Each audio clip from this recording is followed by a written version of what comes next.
In the words of one of my famous poets, she said, "You can write me down in history with your bitter, twisted lies. You can trod me in the very dirt, but still, guess what? Like dust I rise."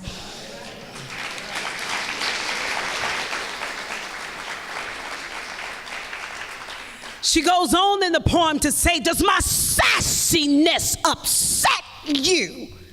And I like that because it says that we are here, a celebration of voices striving to be heard. And one of the unique things about being heard is that you have to within yourself determine that I'm not trying to present myself the way you want to hear me. And if by chance that my story doesn't captivate you, it doesn't mean it's not a story worth being heard, because still I rise.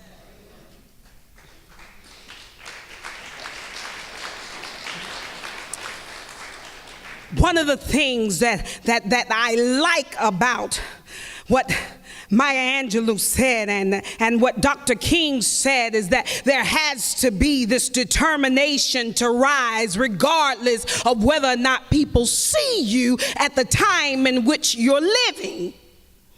And at first I started thinking about all these people who are on the big screen and all these people who are well known for what they've done. And I said, well, I could talk about the people who've been active in Black Lives Matter, but the reality is I don't live close to some of those people.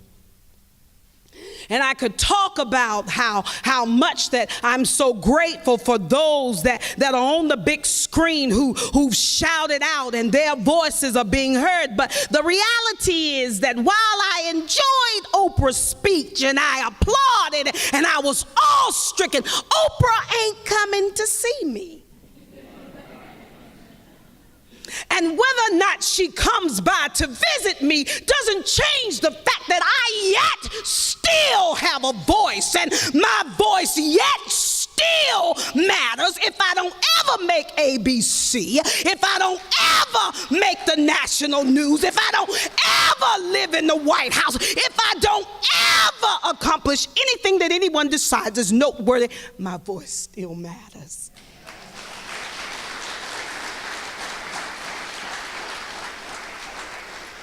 And so, as I began to think about the people whose voices have really shaped my life and who've called me to recognize that what Dr. King said is that one day he would like for someone to be able to judge this little girl, I believe he was talking about me, by the content of her character. I couldn't help but think about who I consider a great Nate Davis.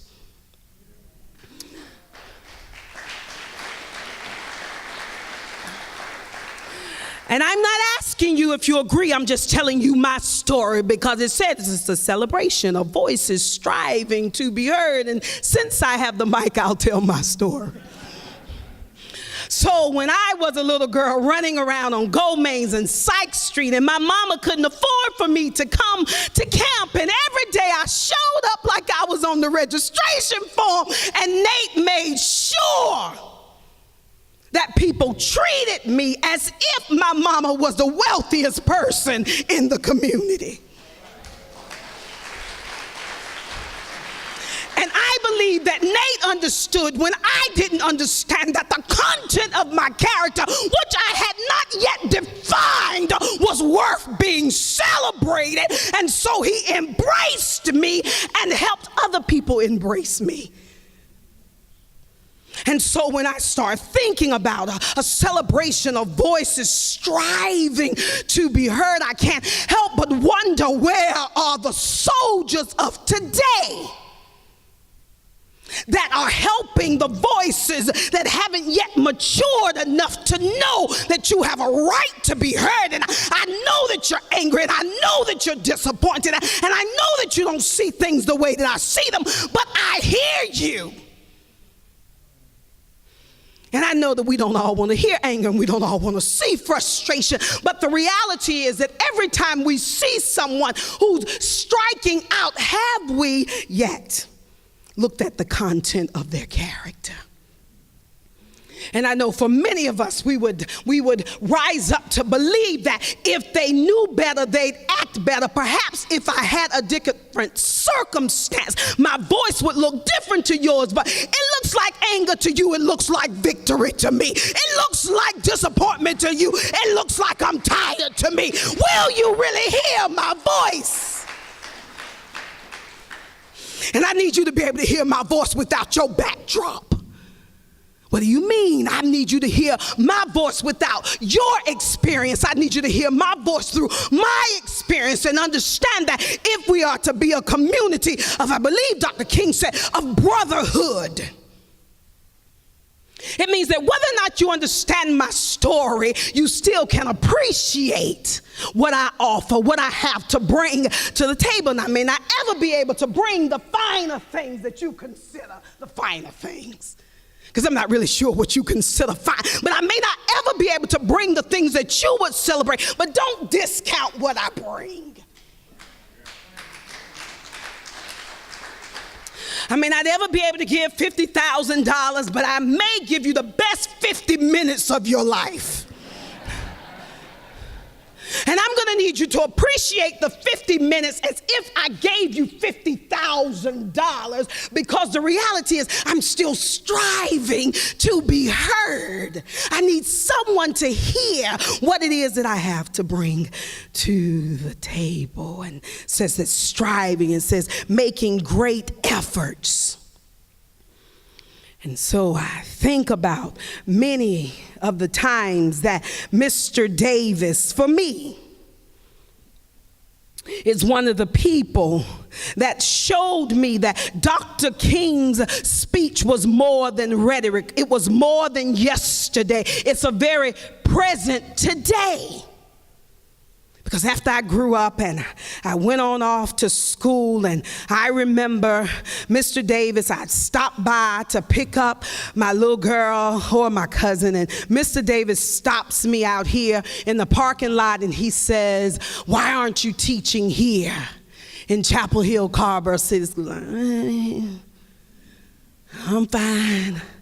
I'm enjoying being over here at Alamance, Burlington. He said, "When you're ready to come back this way, I need you to get in touch with me." And you know, one thing I can say, people say a whole lot of things. Mr. Davis was true to his word. And when I did come back and I finally let him know I was back in Chapel Hill, Carborough City Schools, I was over here at Carborough Elementary School. Sometime later, North Side was built. He catches me something about this parking lot. So by now I have a grandson and I'm picking him up, and he stops me. "Hey, runs down.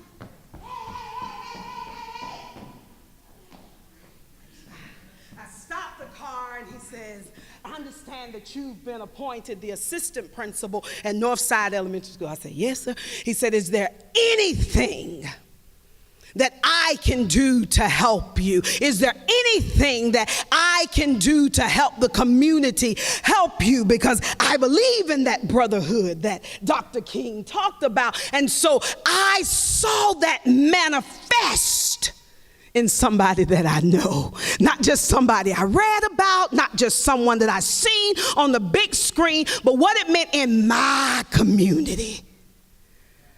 For someone to recognize that the little girl over here in the projects had the nerve and audacity to rise up and do something that perhaps the community would celebrate. Because someone had the insight to recognize that the content of my character wasn't defined by my mama's bank account. It wasn't defined by my address, because my mother was working at UNC cleaning buildings where some people would have counted it less than I counted an honor and a privilege.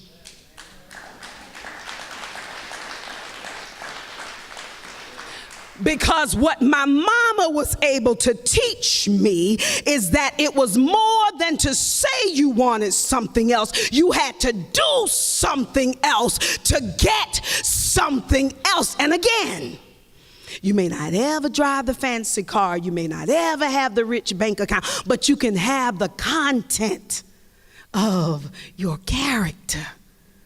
And when people do all sorts of things to you, what you do not have to let people do is change the content of your character. I don't have to walk outside of who I am because I know who I is. And yes, I know who I am. But I know who I am. And so I don't have to pretend to be something that I'm not, because I recognize now after many years that my voice too is a voice that matters. And so whether or not, and my first job I was serving at Wendy's, and it doesn't matter if I was serving at Wendy's or if I was standing in the line to get into the school building, my voice matters. And more importantly, it's worth celebrating. And so as we are on this eve of recognizing this holiday that so many put in time and effort for Dr. Martin Luther King, and we think about what is the real content of our own character and how is it showing up in those who will come after us. Who are we reaching to help? Whose voice have we inspired to be heard when other people didn't understand, appreciate, or think it was worth hearing?